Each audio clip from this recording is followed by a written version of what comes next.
When I'm in the restaurants, I have a certain persona. And my persona is, I'm in charge. I call the shots. People like to tell me what's going to happen. People like to fill me in on what direction things are going to go in. But I've become a firm believer and advocate of the following. You have no control over what others think, say, or do.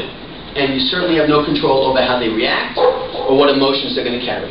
You have complete control over your own thoughts, words, your own actions, and your own reactions. So with that in mind, I started rolling with that a little bit.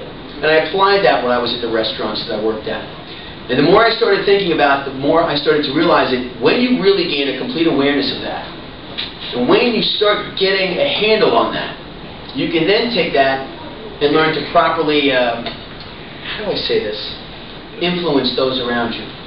Which is nice, because they think they're making their own decisions, and they're not. You'll see, we're going to show you in a moment. That's pretty much how this started. The whole concept was that when I'm in the restaurant, I'm in charge. When I'm in the restaurant, I'm the boss. You see. I even wear a pin that says I'm the boss. Forgot to bring it in with me, because I'm a guy, which means I'm absent-minded and goofball and forget things. I'm still the boss, though. When I'm in that restaurant, I'm the boss. At my parties, at my performances, at my shows, in my presentations, I'm the boss.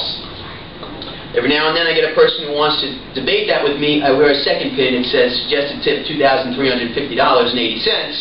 If they really want to be the boss, I'm willing to give it up for them, but they need to eyeball the other pin, and that's my law. Pardon me.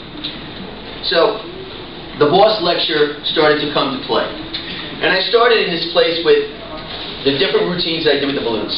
And that went in place first in this lecture. And after that came the message, which was, you are in control of your own destiny. You are in control of everything in and around you, so long as you're aware of where your limitations lie, and how you can now influence others and push even beyond those limitations and boundaries.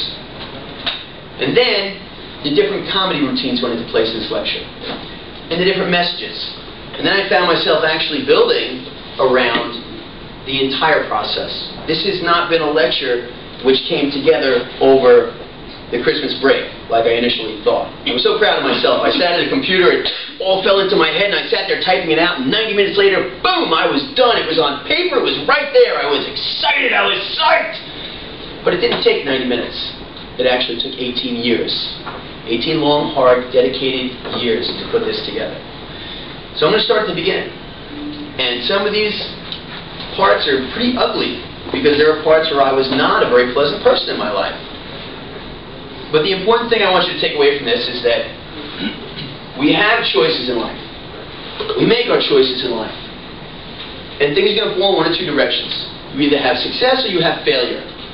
It used to be that I used to grasp success with everything inside of me. I love the success. Ooh, I love the success. Because it makes us feel important. We all love to feel important. We all love to feel good about ourselves. I'm of a completely different frame of mind these days. I love failure. I encourage all of you to embrace failure. And I know you're looking at me like I'm crazy, and let me tell you why. Because when you do something and you do it right, you're so busy praising yourself that you do not take notice of what it is you did correctly. But when you fail, oh, you hate that. All of you. I know you do, because I hate it too. And you're going to do everything in your power to make sure you analyze and overanalyze every step of every move you made along the way, find out where you went wrong, why, so you can make sure you never repeat that mistake again. And if you're foolish enough to not look and find that error, guess what? You will make that mistake again. That's karma. You will keep making that mistake until you find it, analyze it, look for it, and fix it. So I welcome and embrace failure. It's my greatest way of learning. It's yours too.